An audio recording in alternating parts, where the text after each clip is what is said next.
सोबुदिरो वेझो मशहूरु दरगाह गुलशाह बुखारी जे अॼु 3 ॾींहं ते सिंध जे क़दीमी सक़ाफ़त में लाखड़ो थियो, जंहिंमें सिंध जे मशहूरु मलह पहलवाननि में ज़बरदस्त मुक़ाबला थिया।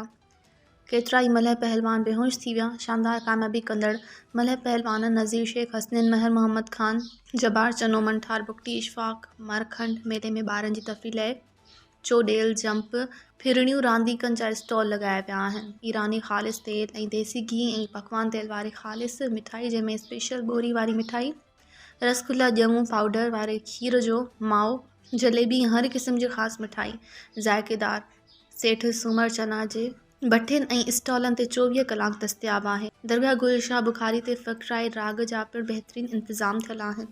मज़ीद ख़बरनि ऐं तफ़सीलात लाइ विज़िट कयो असांजी वेबसाइट www.awamiNewsHD.com ऐं ॾिसंदा रहो अवामी न्यूज़ HD।